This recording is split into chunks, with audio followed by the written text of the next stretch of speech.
Hey everybody, and welcome back. We're diving deep today into a topic that's pretty fascinating. Yeah. And honestly, kind of controversial too. Power dynamics. We're going to check out some timeless strategies that have been seen through history. And honestly, some of these will really get you thinking. Yeah, you know what's interesting about these strategies? They're not just about like brute force or just authority. They're about understanding the subtle ways influence works. Oh yeah, Right? How people get control and keep it. Right. And how you can like navigate all that to your advantage. So it's not really about manipulating, it's about awareness. Right, Like, that's it. like knowing the rules of the game so you can play it well, whether you're going for a promotion or a better deal, Yeah. or just not getting run over in a meeting. Yeah, exactly. And one of the most basic things is to never outshine the master. Yeah. Ever see someone try so hard to impress the boss that they just... Oh, yeah, totally. Like that friend who always has to like top everyone's story. Ugh, not a good look. Right. It's about finding that balance where you show you're good, but not making your boss feel insecure. Okay. It's about making them look good while showing your own skills. Subtly. So strategic self-promotion. Yeah. Shine, but don't blind. Exactly. And that connects to another big one, hiding what you're aiming for. Now, I'm not saying to be dishonest, but there's a difference between being totally open and revealing your whole plan. Ooh, I like that. Like poker. Don't show your cards too early. Yeah. Yeah? Sometimes a little mystery can be powerful, keeps people guessing, lets you adjust without giving away your end goal. Okay, that makes sense. So we got don't outshine and cards close to the chest. What else is in this playbook? Well, another crucial part is your rep. Think about it. Your reputation goes ahead of you. It shapes how others see and treat you. Like your brand, right? Especially online. What we do adds to that image. Absolutely. Building a strong reputation, it takes work. Showing your values, your skills, your trustworthiness all the time. Yeah. But also being aware of how you come across, on and offline. So being good isn't enough? Got to be seen as good. Exactly. And sometimes that means creating some spectacle. Think of things that grab attention, a visual presentation, a big gesture, a perfectly timed entrance. Those things make you memorable. Stick in people's minds. Okay, seeing the bigger picture now. It's not just what you do, it's how you do it, right? The impression, the story, the rep you build. Exactly. It's about understanding power, a lot about perception. Okay, this is making sense. But let's get practical. How do we actually use these ideas? How do we go from theory to action? One powerful thing you can do, win through actions, not arguments. How often do you get stuck in debates that go nowhere? Ugh, all the time.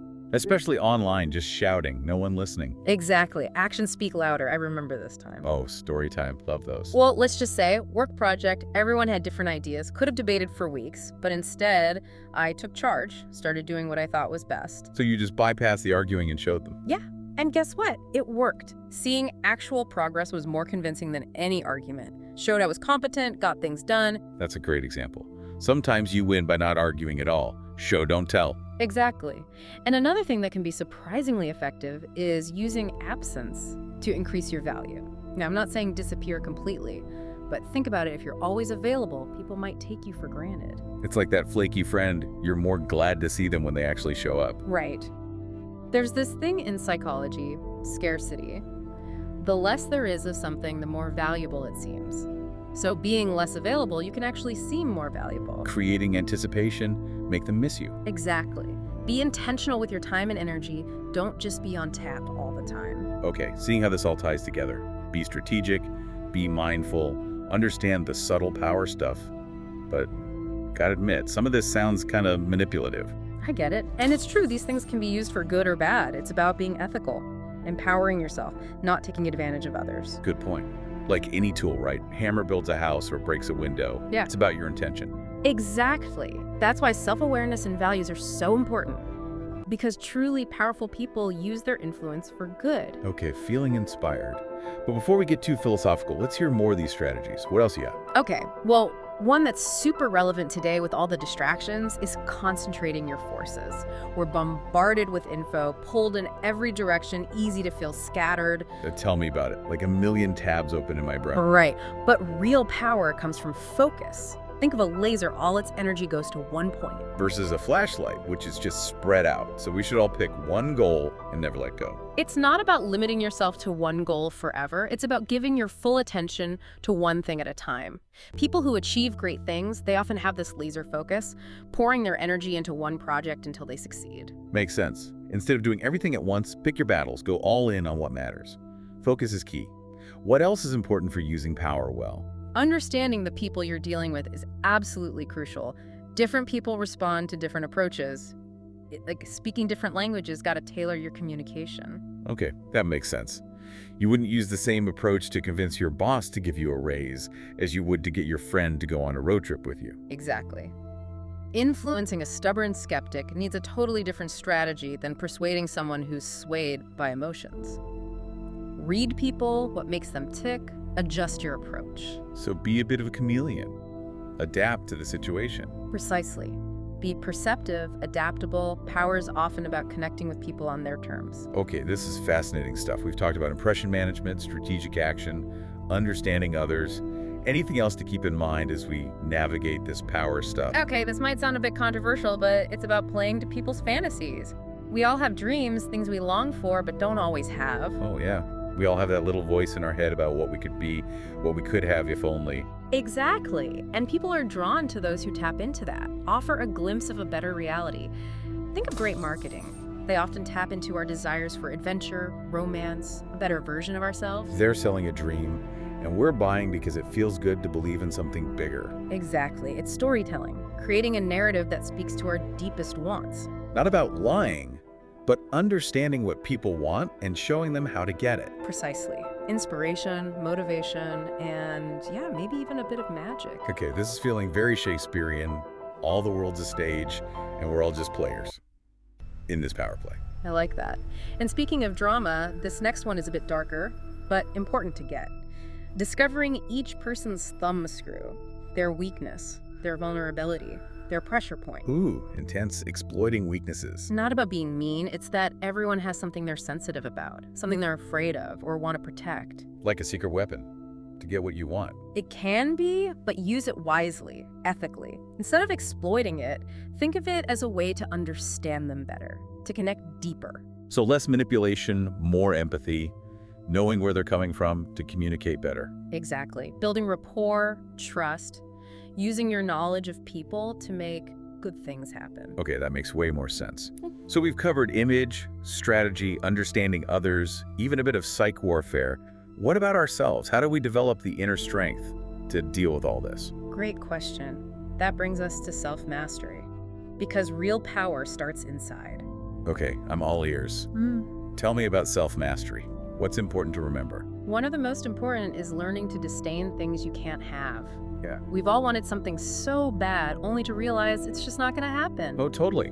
Jobs I didn't get, relationships that didn't work, even those limited edition shoes that sold out too fast. The more you fixate on what you can't have, the more it drains you, distracts you from what you can do. Like chasing a mirage, you'll just be tired and let down. So it's accepting limits, letting go of what's not meant to be. Exactly. Focus on what you can control.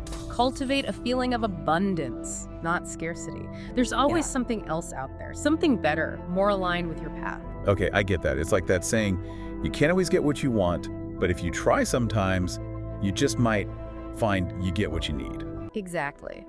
Another key principle of self-mastery is assume formlessness. Assume formlessness. Think of water, it adapts to any container, flows around anything. It's fluid, unstoppable. Okay, I see where you're going with this. Be flexible, right? Yeah. Don't get too attached to one plan, but be ready to adapt. Precisely. In a world that's always changing, being rigid will break you. Being able to adjust, to pivot, embrace the unknown, that's real strength. Like a jazz musician, right? You got the basic structure, but you're improvising, responding to the moment, creating something new. Love that. That's the beauty of self-mastery. It's a journey. Always discovering, growing, refining your skills, becoming more aware, becoming the most powerful you. This is fascinating. Feels like we just started on this topic. Is there more to come? Oh, tons. We've barely scratched the surface of power dynamics. There's still so much to uncover, from deception to the power of timing. Okay, I'm hooked. Can't wait to dive deeper. It's amazing, right? As we get into these strategies, you see how they work in so many parts of life. It's not all boardrooms and campaigns, it's understanding the power stuff in everyday things. Well, yeah, for sure. Right, like even simple things, negotiating with a roommate, convincing your friend to see your movie. It's all influence. Absolutely. Exactly. And one that really works in those daily situations is to be a friend, work like a spy. Now, I'm not saying become 007 or anything, but there's a lot to be said for getting info. Understanding the people you deal with. Okay, I'm listening. Tell me more about this friend spy thing. What's that actually look like? It's being observant, noticing those little cues people give off, asking good questions. Who are their allies? What drives them? What are they afraid of? What do they want? The more you know about someone, the better you can handle any interaction. So like research before a big meeting. Except the meeting is life. And the people are, well, everyone you know. You got it. It's knowing those unspoken things going on in any social situation and using that to your advantage. But of course, sometimes you got to be more assertive. Okay, so what about when things get heated? When someone's working against you? Well, then one strategy that people talk about is to crush your enemy totally. Now, hold on. I don't mean violence or anything like that. It's about understanding. If you're going to confront someone, you do it decisively. Make it count. So like eliminate the threat?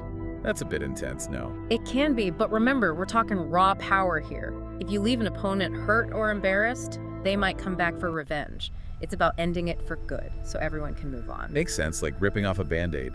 Hurts now, but better than letting it get infected. Exactly. It's strategy. Sometimes being kind means ending a fight fast, cleanly. Wow, okay, that's a lot to take in. Makes sense though, no loose ends, right? Right. And while we're on being assertive, another thing that works surprisingly well is keeping others in suspense. Keep them guessing. Play a little hard to get. You got it. If they know what you'll do, they can outsmart you. But be unpredictable. Keep them guessing.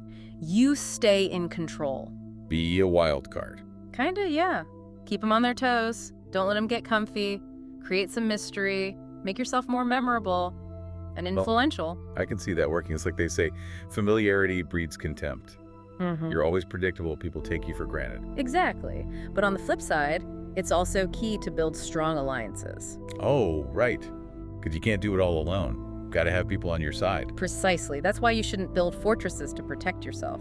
Isolation is bad news. Makes sense. If you build walls, you might keep out the bad, but you also miss the good, the connections, the teamwork, the chances. You got it. Stay connected, build your network, be visible and open. That's how you keep power and influence. So it's about finding that sweet spot between strategic alone time and being out there engaging. That's it.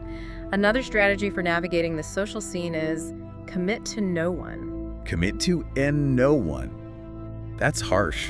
Aren't we supposed to be loyal to friends and family? Loyalty is important, of course, but this is more about staying flexible. Don't be too tight with any one group or person. That way you keep your options open. Don't get dragged into fights you don't need. So stay neutral. Be Switzerland. Kinda. Be smart about who you side with. Don't get trapped by other people's goals. Okay, there's wisdom in that.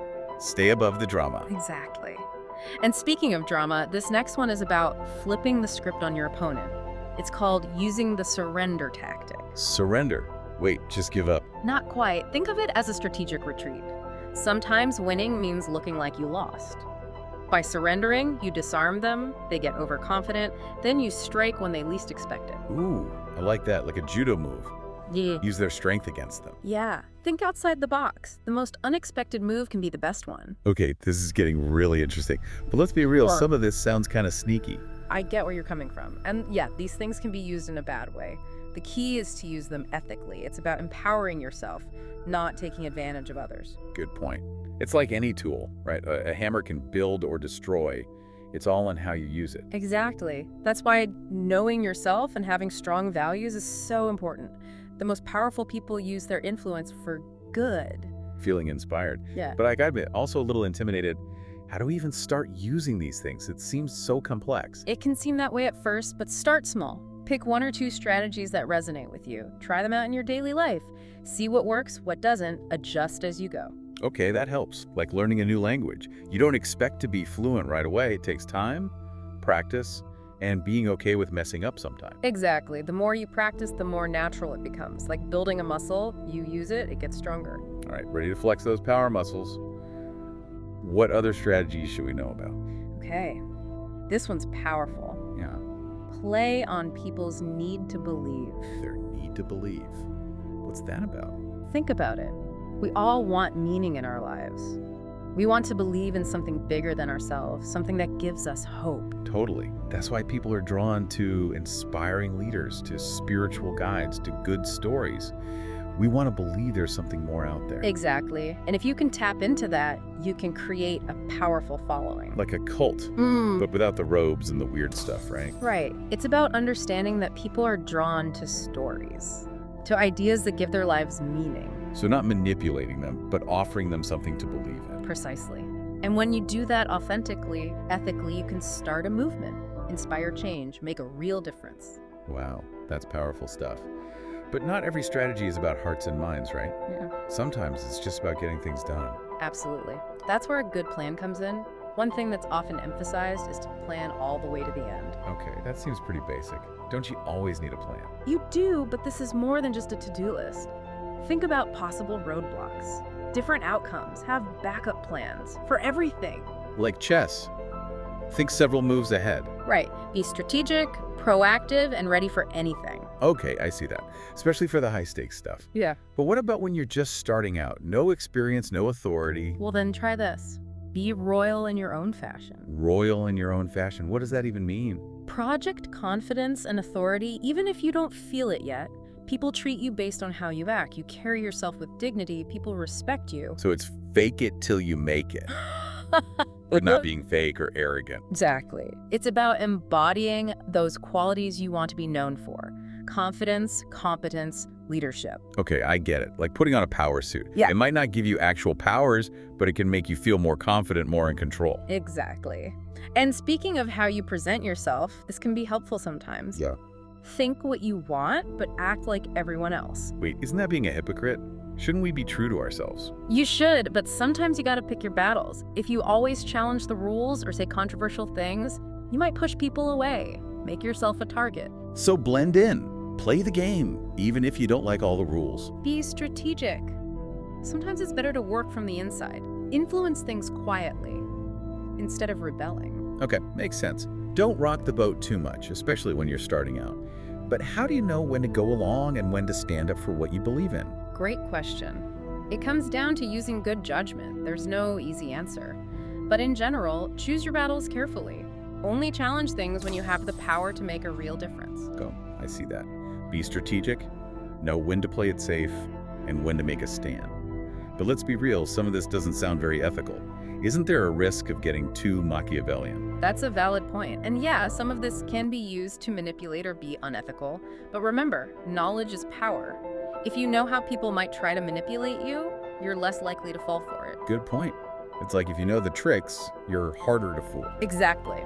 That's why it's important to talk about this stuff openly. The more we understand about power, the better we can handle it. In a good way. Okay, feeling a lot more empowered. But let's talk about staying grounded, keeping our integrity while we navigate all this power stuff. Good idea, because true power, it comes from inside. Know yourself, be true to your values, use your influence for good. Okay, I'm ready for some wisdom. What can help us stay grounded and keep our integrity while we deal with all this power stuff? One thing people often say is, despise the free lunch. Despise the free lunch. What's that supposed to mean? It's about knowing that nothing's really free. Every gift, every favor comes with strings. Be wary of handouts. That way you stay independent and don't owe anyone anything. So, value what you earn. Rely on yourself. Exactly. Don't let yourself be bought or manipulated. And another thing that can help you keep your integrity is don't step into a great man's shoes. Don't step into a great man's shoes. What does that mean? Make your own path. Build your own legacy. Don't try to live up to someone else's expectations. So, honor the past, but embrace the future. Find your own voice, make your own mark. Exactly. And another thing that can help you navigate the world of power is this.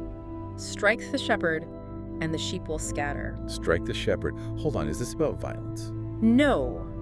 No violence. It's about group dynamics. The best way to take down a powerful group. Target the leader. So, figure out the key players, the influencers, the ones with the real power. Exactly. Take them out of the picture. The group loses its power. Makes sense. Like they say, cut off the head, the body dies. But isn't that, well, manipulative? Playing chess with people's lives. It can be. That's why it's crucial to use this knowledge ethically, responsibly. The goal isn't to use people or just grab power. The goal is to create positive change and to help others do the same. Okay, I'm seeing the bigger picture now. It's not just about winning or losing. It's about understanding power and using it to make a better world. Exactly. The more we understand about power, the better we can make the world a fairer, more caring place. It's been eye-opening. I see power dynamics in a whole new way. Glad to hear it. But the journey's not over. We've got one more set of strategies to explore, strategies focused on the heart, on persuasion, on winning people over. Okay, I'm ready. Let's go. Okay, we're back, ready to wrap this up. Our deep dive into power dynamics, we've covered so much. Strategic retreats, figuring out what makes people tick. But I feel like this last part might be the most interesting. Yeah, it's funny how we think of power as this outside thing, something forced on us. But really, true power often comes from inside, understanding ourselves and those around us. Right, we talked about strategy, observation, even a bit of psychology, but now it's getting into feelings, emotions. This feels like a whole new level. It is. Logic and strategy only get you so far. It's emotions that really drive us, our choices, our actions, and in the end, how much influence we have. So how do we tap into that, the emotional side of power? How do we win over hearts and minds, not just arguments? Well, one thing people often say is, work on the hearts and minds of others. It's about real connections, building loyalty that's more than just duty or fear. So it's not about making people do what you want. It's about inspiring them, making them want to follow. Exactly. Think of those leaders who started movements, built empires, made real change. They didn't just give orders, they created devotion. They knew that real power comes from connecting with people emotionally, speaking to their values, their dreams, their hopes for the future. It's not manipulation, but inspiration. Create a shared vision, a purpose people believe in. Right. And sometimes you gotta appeal to emotions in a more subtle way. Ooh, tell me more about that. One strategy that works pretty well is to disarm and infuriate with the mirror effect. Disarm and infuriate. Yeah. With a mirror, what's that even mean? It's about reflecting their behavior right back at them. It messes with their head, it can disarm them or make them mad. So if someone's aggressive, you get aggressive back. Isn't that just making things worse? Not always. It's more about mirroring their tone, their body language, their energy. It can make them self-aware, break their patterns, and give you a psychological edge. So like you're holding up a mirror to their soul, making them face themselves. Yeah, kinda. It can really shake things up, shift the power. Okay, that's interesting. But also sounds kind of risky. You gotta be careful who you try that with, right? Definitely.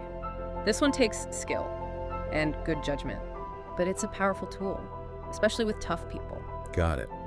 So we've talked about winning hearts and minds, using emotions strategically.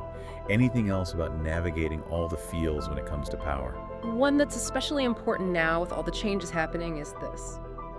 Preach the need for change, but never reform too much at once. That sounds like a tough balancing act. It is. People don't like change, especially if it's big or sudden. Want real lasting change, do it gradually, step by step, meet people where they're at, and gently guide them. So be patient, be persistent. Real change takes time. Exactly. Be a gardener, not a bulldozer. Cultivate the soil, plant the seeds, nurture the growth over time. You can't force change overnight. I like that. Makes a lot of sense. People need time to adjust, to process new ideas. Absolutely. And speaking of change, this one might surprise you. Never appear too perfect. Never seem perfect. Hold on. Haven't we been talking about cultivating a good image, projecting confidence? We have. But there's a difference between confidence and perfection. People don't trust those who seem too perfect.